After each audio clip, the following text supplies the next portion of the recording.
Okay. Welcome, everybody. My name is Emily Costantino Lee, and I am the Marketing and Promotions Manager over at the Santa Barbara Independent. Thank you so much for tuning in today to the Downtown Business Spotlight. Today we're talking all about summer camps.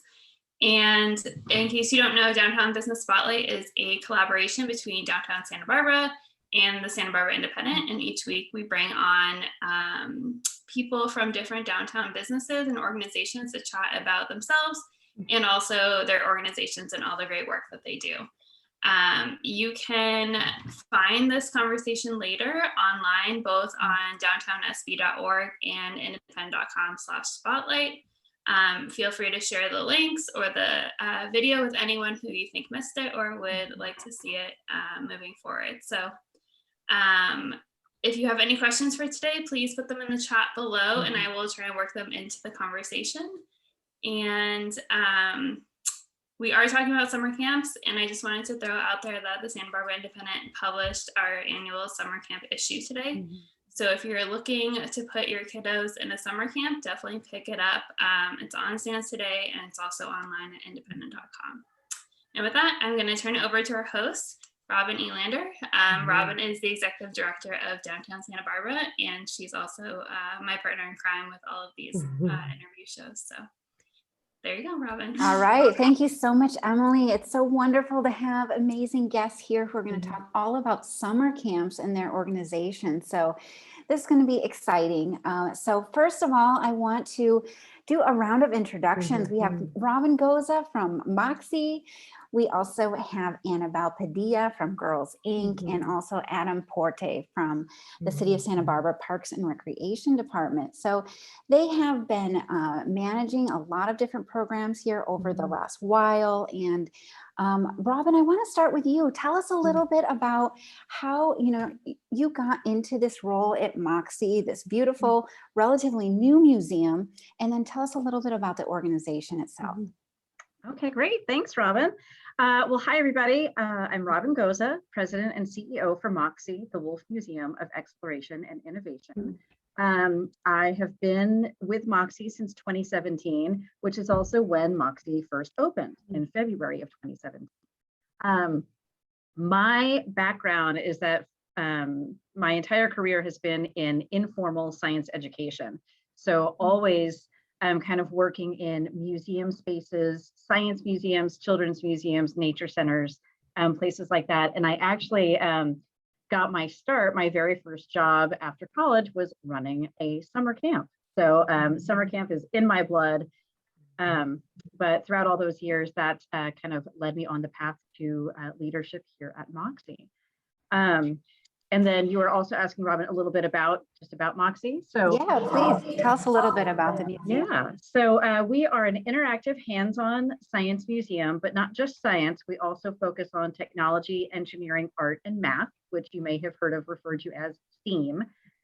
So all of our exhibits are highly interactive and exploratory. They encourage you to think creatively and to think critically and problem solve, try new things, experiment, take risks and embrace the failure that might come along with that. And so really it's an exciting place to perhaps discover a passion for science or simply to discover a passion for creative thinking and problem solving. Wonderful. It's such a special place that is also open today, right? Yes, today is our first day to be open since March of 2020. Wow, very congratulations. Yeah, thank you. Beautiful. We're going to talk more about that. Thank you so much, Robin. Also, Annabel, tell us a little bit about yourself and how you got into your role, and also a little bit about Girls Inc. Yes. So again, Annabelle with Girls Inc. of Greater Santa Barbara. My current role is Assistant Director of Programs. The very unique thing about me and my experience with Girls Inc. is that I've actually been here for 20 years now. So this is, really what I've known for the past 20 years. They say the girls grow up at Girls Inc., but I've grown up at Girls Inc. as well. I've, worked here in all different capacities, from our teen programming, summer camps, after school, outreach, you name it, every position you can think of. And in the last 4 years or so, I've been in the current position that I'm in a more administrative role overseeing program operations. As far as Girls Inc.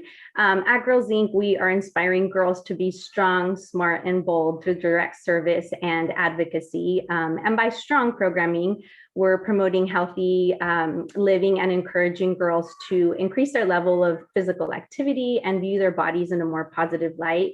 In our SMART programming, we offer academic enrichment and support with the end goal of girls improving their outlook and performance in school.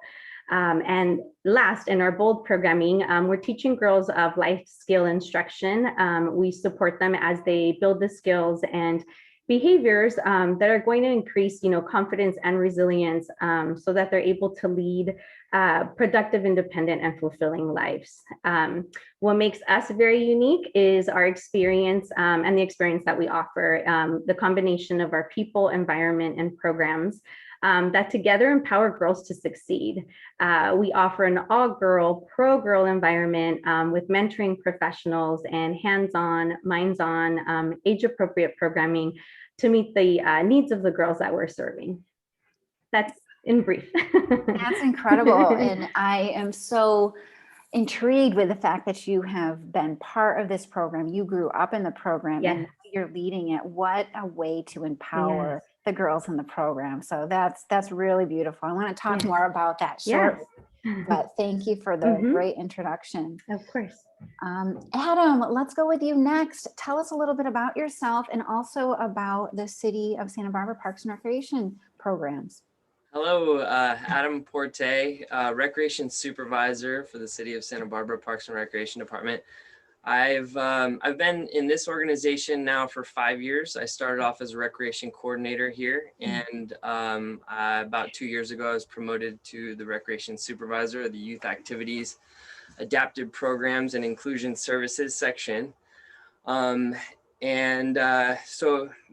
way back when in 2000, I started working for the city of Glendale. So I've been in the public sector now for 20 years.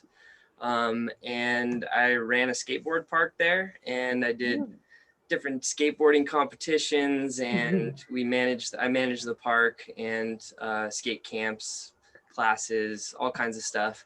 And I did that for about 12 years with the city of Glendale. And I moved to Santa Barbara for a job opportunity, and now I'm here. So love working for the city. It's so awesome. We have a very robust recreation programs, amount of programs. And it's just such an honor to be able to be a part of that. I also majored in recreation management from Cal State Northridge. So I live, breathe, and eat recreation. And so that's kind of what we're all trying to accomplish in recreation is providing those quality recreational opportunities for kids to have during the summer, even after school, because we do run after school programs. It's just giving those opportunities for the children to have fun, which is also ends up turning into learning opportunities for the kids because it's social emotional learning. And then we have a bunch of extra curriculum that we also throw into all of our programs. One of them is Spark, which is sports, play, and outdoor activities for kids. And so we try to incorporate that into most of our programs. It's a lot of fun. Well, beautiful. It's so interesting to hear all about that. And I have the similar undergrad degree as you, Adam. Mine is in Parks, Recreation, Tourism Management. And I love that we're talking about summer camps today because I have grown up running a lot of summer camps myself, adventure camps, entrepreneurship camps. And so this is a really fun, near and dear place to my heart. So I want to hear a little bit more about what this year has been like for you all, because we've all had to make changes in our organizations to address different types of needs and try to kind of manage the challenges with COVID. Robin, you're saying you're just opening today, but you were open briefly, I think, a little bit along the way. And then tell us about this, roller coaster of a ride that Mhm. I imagine you've been on, and how your organization has pivoted a little bit along this way. All right. So yes, you are correct, Robin. We did open briefly for 8 glorious days in November of 2020, before the governor issued the second shutdown notice. So, so the good thing about being able to open at that time is that we had been, the staff had been developing what our COVID protocols would be. And so we were able to kind of have proof of concept for those 8 days. We received very positive feedback from the visitors who came through our doors. The staff got to have the practice with it and to kind of see how it all worked. And so that, that was really kind of the benefit of being able to open for, at the time, what turned out to be a trial run for opening now. I think this time it's going to stick. I think that we're in a different situation than we were in the fall as a community, as a health community. So I'm confident that we will remain open now, and that all of the businesses that are able to reopen now will be able to. But in terms of pivoting, oh yeah, we did a lot of pivoting. So, as we referenced at the top of the hour, we are a hands-on, interactive science museum. We've got 3 amazing floors of exhibits that are very engaging for people of all ages. But when the doors are closed, what do you do? And so what we did was we started creating these MOXI at home activities that are free resources available online. There are PDFs that you can download. There's also short videos that accompany some of the activities if they require a little bit more explanation or kind of showing how to do them. But those are all activities that are designed to be done at home with simple, easy to find materials, but that keep kids making, tinkering, creating, and exploring. They're also aligned with the next generation science standards, which would make them useful for teachers to use as well. So we have that as a free resource. We've also taken what used to be one of our biggest programs, which were school field trips. We've taken that into the virtual environment. So we now have virtual design labs, which take an engineering design challenge, and we present it over Zoom to classes that sign up. And again, there's that hands-on element of encouraging the students and teachers to use materials that, if the students are still in their homes doing Zoom, then they might be able to find the materials easily at home. If they're back in the classroom, then again, it's inexpensive things, toilet paper, empty toilet paper tubes, and pipe cleaners, and cardboard boxes, and all kinds of things can take on a new life as a new creation. So we've been doing that during this time, and then also getting ready to reopen, which we finally have done today, and then getting ready for in-person summer camp this summer. Oh, exciting. Well, I'm excited to hear more about summer camps in just a moment, but that's quite a ride and a lot of really incredible pivoting to make sure that you continue to offer that important programming for the families. And we've all needed to, stay relevant, stay involved with these opportunities. So that's so great to hear about. Annabel, tell us about what you've been working on this past year. You mentioned before the call started that you were able to offer some summer camps last year. Tell us about what you've been able to do during these unique moments in time that we've been in. Yes, so we were very fortunate to have the opportunity to open back up, I should say, in July 2020. Things definitely looked a lot different. And like I said, I've been here for so long, and usually what we do is we just modify every summer and change it up a little. This summer, all those plans, everything we had ever done in the past was out the window, and we had to literally start from scratch for the very first time in a long time. So definitely, was a little tough. And also because we had just recently, unfortunately, had to lay off a lot of our staff as well. So that was really rough, and that was like a huge loss for the organization at the time. So we were going to be doing everything in a lesser capacity. We were used to having, close to 20 groups of 14 girls every summer. And we, had to reduce that down to 8 groups of 10 girls. And so that was really, tough to not serve as many girls in the community as we have been used to doing. And like you said, it has definitely been a roller coaster. We transitioned from there to remote learning support for girls who, obviously were not able to attend school or were on a virtual or remote hybrid model. So we did have girls at the center, primarily just at our Goleta Center. And so we were, trying to fulfill those needs for families and for girls during that period of time, which we had never done before. And so that in itself was really challenging. But we were really fortunate to have, great staff who just rolled with the punches and just, were very flexible and open to, what that could look like. And then you have, we're working with 2 different districts. So some districts are doing one thing, other districts are doing another. So it's just best accommodating, both the needs of the girls coming from all different districts. Then, we, for the first time ever, we started teaching virtual classes, which is the unknown to us. So we've been teaching some art, movement, and STEM virtual program for those girls who were not able to physically, be with us in person. So that's definitely been great, though. I mean, some great things have definitely come from all of these challenges. Our gymnastics program had to be kept going inside, outside. And so that was really, really challenging because our staff was hauling equipment back and forth every day. And, gymnastics equipment is not light. And so that was the only way we could offer, programming to our gymnasts. And so definitely, another challenge.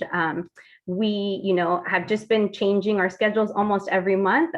Again, we're very fortunate to have staff who are just going with the flow and, and trying these new, things and new ways of doing programming. And then earlier this month, we just opened up our after school program. So it was nice to, then serve again another group of, girls. As Robin had mentioned, we are still serving girls who are on a hybrid and virtual model. We wanted to make sure we accommodated those girls who, opted from returning back to school. And so that's from our TK program all the way to 12th grade. So we do have teens on site as well who have been taking advantage of, that specific programming here on site and support from staff. So definitely a roller coaster. And I thought I had seen it all in 20 years. I clearly had not. So definitely, challenging and tough and, rough. But at the end of the day, there was just so many good things to celebrate as well. So to stay positive, definitely some great things came about, some new ways of offering programming. So definitely got to see, what we're capable of and what else, we want to end up doing now that we've seen structures a little differently. We're all learning so much. It's crazy.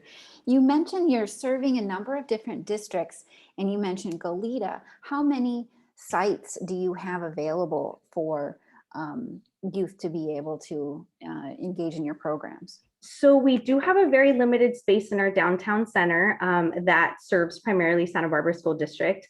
And then here on site, I'm at our Goleta Center right now. We do serve the Goleta, the Hope, and the Santa Barbara School District. Okay. So girls can really go to any of the sites at this point in time, just because they're being transported here themselves. And so they have the flexibility to choose which location that they would like to attend. Gotcha. Well, interesting. Yeah. Come back to learn about what you're doing this summer in just a minute. Thank you. Adam, tell us about what the year's been like for you, City Parks and Rec, and what have you been able to do, and also what you haven't been able to do. I have read a lot in the last year. It seems that every other week a new health order comes out, and I know we're all in the same boat.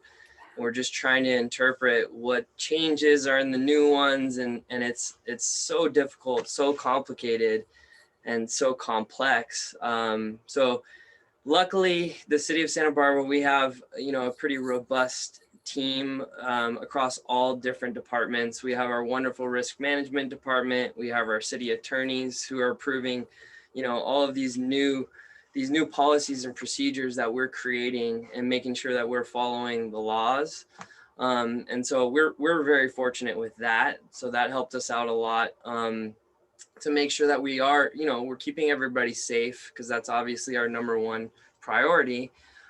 but also, making sure that the kids are still having a good time, and that parents are happy with the service that we're providing. And so that was what we did a lot of, was switching all that stuff up. And then last summer, we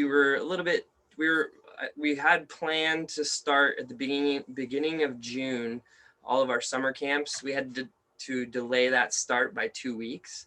And so we offered a good portion of what we were planning on offering, with all of those changes coming in last minute, and changes all the logistics, changes staffing. So there's a lot of stuff that goes on behind the scenes when we do have to change this stuff. And even just having different locations where we're having families drop off. It was a challenge specifically for Nature Camp, because there's 7 different locations that we're having parents drop off at the waterfront by Chase Palm Park. And, a lot of communication, a lot of logistics goes into that. And so that's what we spent a lot of our time on. We served almost 3,000 kids last summer. And so we had a really successful summer last summer as well.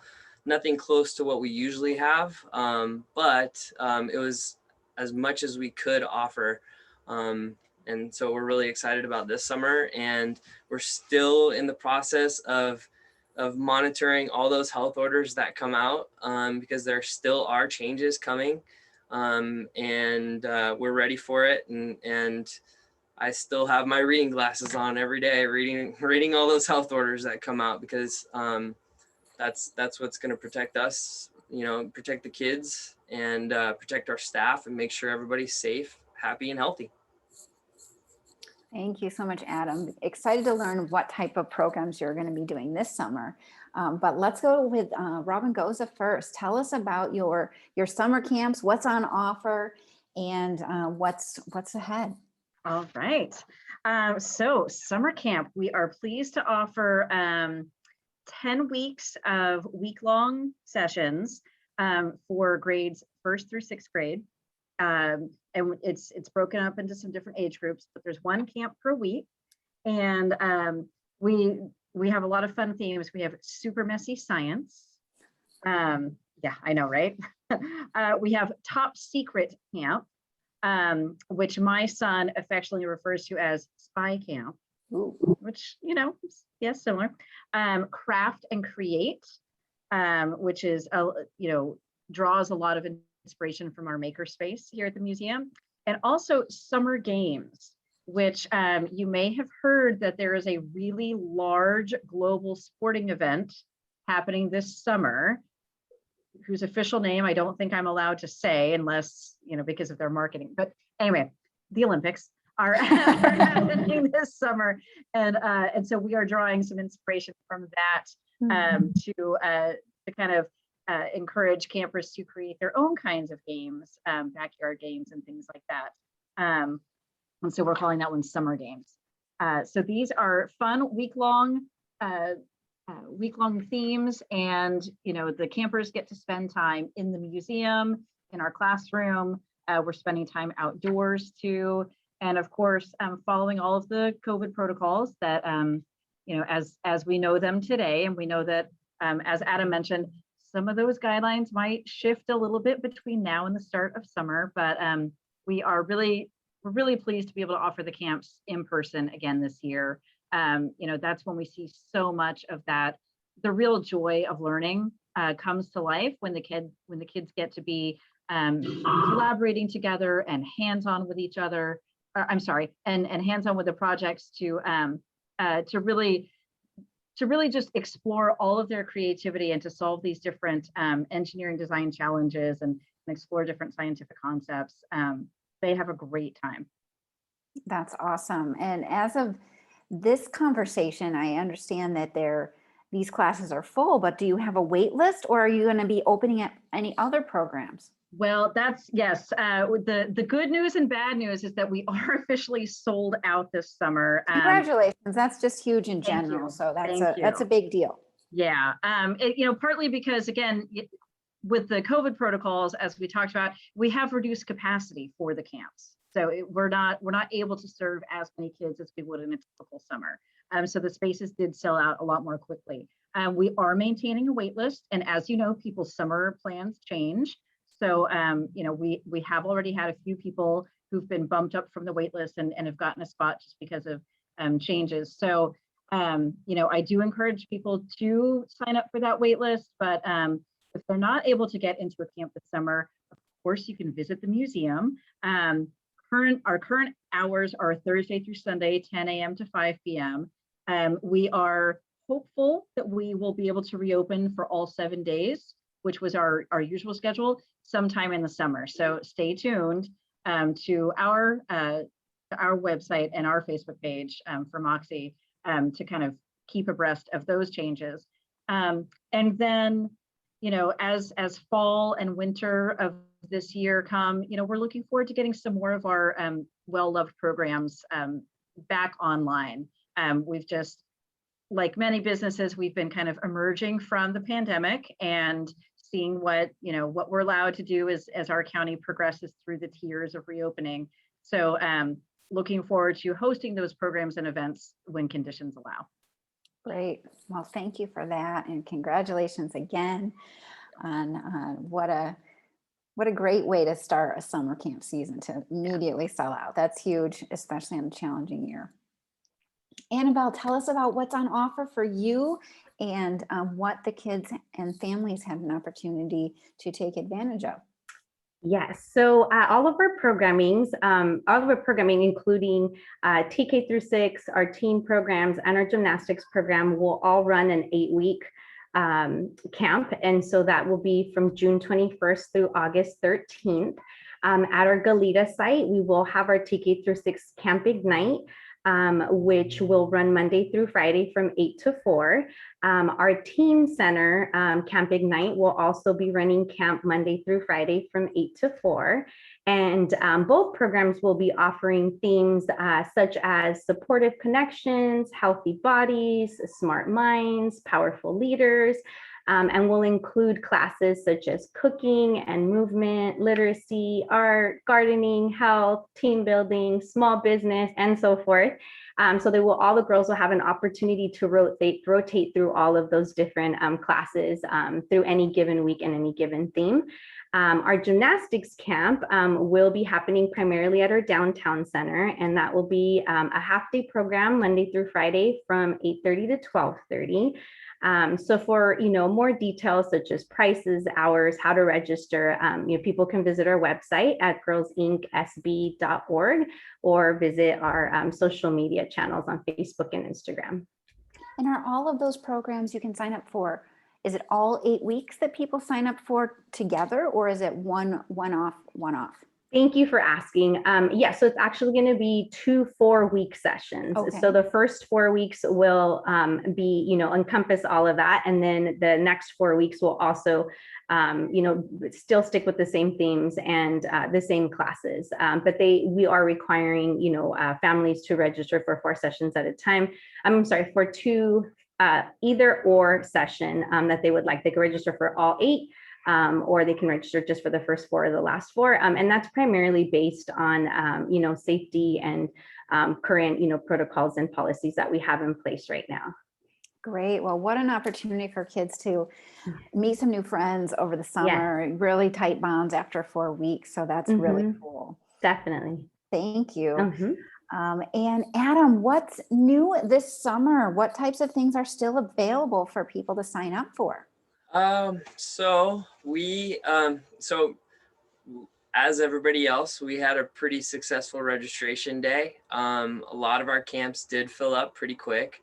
But I would say, just like Robin at the MOXI, a lot of stuff does change. So a lot of spots do become available. So I would recommend for people to put their child on the wait list. But there's still a lot of spots available in a lot of our camps that we offer. Beach volleyball, junior lifeguards, there's some spots available in those.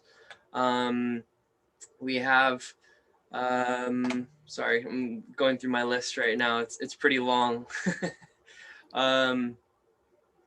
and some swim lessons. We have some travel, some other travel camps that we offer, some surf camps. There's still a few spots left in Lego, not many, but there's a few. So we just have a lot of options. I would say that the best thing to do, I mean, I could sit here and probably talk for a half an hour about all the camps that we have. But I'd say the best thing to do would be for families to just go on to sbparksandrec.org. And you can click through all of the camps. You can see if there's a wait list. You can see how many spots are left. And then there's a really nice description for each one of the camps that tells you, you know, what you can expect in the camp. So it's that system also is very robust too. Well, that's great. So many different things for families to get out and do this summer. I think everybody has been really just pent up and ready to get out and play. And today, I mean, it's so gorgeous. It feels like it's summertime, ready to start here. So, and then we only have a few more weeks of school here. So what else should people know about your organizations? I mean, each of you have such an important offering to support our community's youth, as well as adults.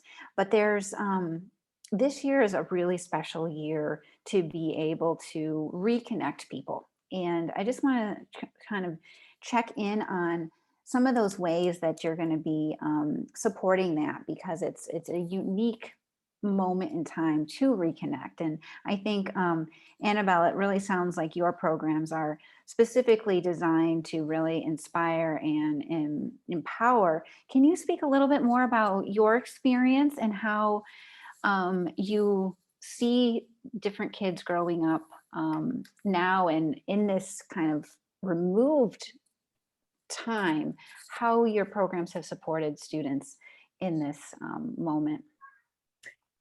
Well, I think it's supporting students and families. I know that, you know, at the very beginning, a lot of our families couldn't return to work unless they had somewhere to take their, you know, their girls. And for some of them, you know, we, you know, very much had to work with them also on how we are providing more financial assistance to allow for them to, you know, be part of our programming. So definitely, you know, that was, you know, a start with, you know, they're finally beginning an opportunity to return back to work, but yet they have no idea where to take their girls. And so we, you know, really wanted to serve the community and the needs of the family, both previous girls that we had served, as well as new girls that we had, you know, never met before, but we're very excited to have, you know, join our program.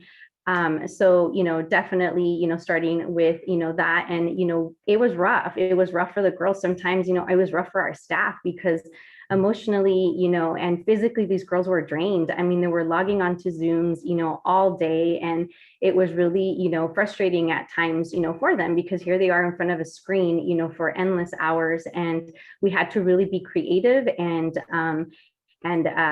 you know, allow for them to take breaks if they needed to, or have time outside to just, you know, be outside without a mask. That's another one, right? Masks for the first time was very difficult and challenging. So allowing for them to have, you know, the space and giving them the power to use their voice and let us know how they were feeling socially and emotionally, and, you know, how we could, you know, best, you know, help and assist. We very much worked with all the teachers that each, you know, child was working with, and every schedule, and having those conversations with teachers about what does this child absolutely have to do and where can we give them a break, because this is tough. And so definitely it was like we all worked as a community, from like the parents to even parents, employers, to you know, school personnel, to you know, you name it. We all had to work as a team and as a community to make sure that every girl was going to be, you know, successful during this last, you know, challenging, you know, year, as well as our staff. I mean, I should mention that as well. I know it was definitely a new way of seeing programming and a new way of doing things. And it was like, how do we best support them so that they're able to help the girls be, you know, successful as well. Oh, that's really wonderful. And such a community service that you're offering with those families. Robin or Adam, do you want to speak to that question at all, or just share anything else about your organization that you want the community to know about? Sure, I'm happy to. Yeah, I mean, I think if we've, you know, one of the things that we've learned over the past year is how important a public understanding of science is, right? We were facing a real science crisis with the pandemic. And I think having an understanding of data and being scientifically literate has never been more important than we have seen in the past year. And I think that being able to come to places like MOXI, where we make science accessible to all and we make it inviting, and we really show people that they can have an interest in science, they can have an aptitude in science, but that also doesn't mean that they have to go on to become science professionals. They don't have to be research scientists. They could still be somebody who has a side passion for engineering or technology, and they can kind of stoke that passion in different ways. But I think fundamentally, it's so important to have that basic understanding of how science situates in our world and how important it is to understanding how the world works. And I think MOXI is a place to do that. And, even just today, seeing some of these first families come back and enjoying that and having time together as a family to do something creative, to do something hands-on, to be in a place that is beloved and familiar. They haven't been able to visit in over a year, but that also really is meaningful for the community too, to return to these spaces that are, they're different now. We've all changed because of COVID, but they're still at their core the places that they know and love and are part of the fabric of the community. So I think that's been, definitely one of the silver linings for us to see. So true, so true. Adam, what do you think? Yeah, to get a little bit off the subject of summer camps, we do also offer a lot of facility rentals too, outdoor picnic rentals, indoor rentals, wedding venues. All of that stuff, we're hoping that it comes back online fairly quickly as well. And so we've had to pivot in all different avenues of everything that we offer in Parks and Recreation. And, it's not just my youth activities section. It's our facilities and everything, even our outdoor sports events and all of that stuff. We're hoping to get that stuff back online pretty quickly. It just all kind of depends on what those public health orders, what happens with those. But, we're a pretty big piece of that puzzle to include as many people as we possibly can in our programs. That's our goal, is to get all of our programs back online, including all of our sports, facility rentals, all the stuff that we offer. And then, it was really a cool opportunity that, I don't know if people know it, but the city of Santa Barbara, being a public agency, sometimes we get called in for mutual aid. And so some of my employees got called in for mutual aid and they had to step away from their normal duties. And one of my employees went over to the epidemiology department in the county and was able to work with a lot of the data that was coming in from all of, everywhere, from all over the county. So that was really interesting. And then another one of our employees went and helped with the homeless shelter. And so it's really cool seeing, how the community works and how we're able to kind of help everybody, not just the kids we work with, but Parks and Recreation and the city is able to kind of move around and pivot in all different avenues to be able to help the entire community and provide even mutual aid to the community too. So that was fun. It was very interesting.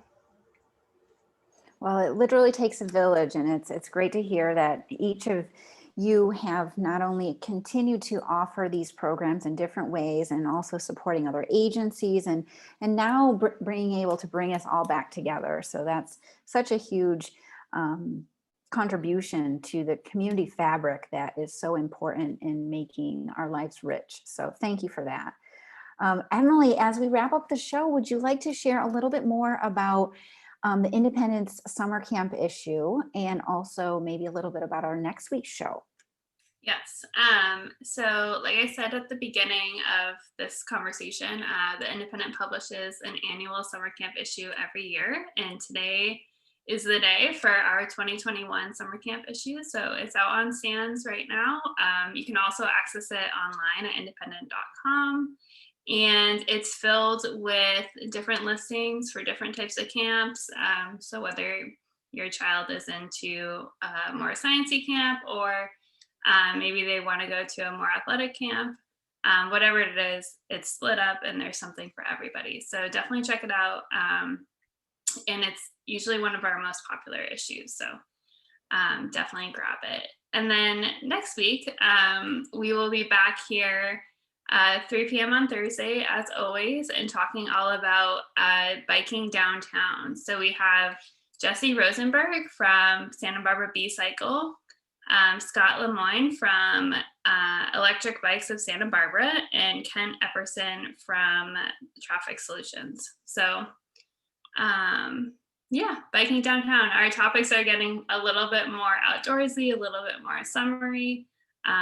It's nice to be transitioning into this season. So Great. Well, it's so nice to co-host with you again, Emily, and thanks so much, Robin, Adam, and Annabelle. We look forward to seeing you all next Thursday at 3 o'clock. Today, again, is our State Street Promenade Market, so don't forget to come out and check that out. It is gorgeous out. It is be out on State Street on the 1000 block up until 7:30 this evening. Lots of local artists and vendors. And if you want to find out more about the diverse businesses downtown, you can go to our website at downtownsb.org. Check out all of these previous shows to meet all kinds of great business owners and organization leaders, and check out our next week's show as well. So we will see you all next time. Thank you so much again.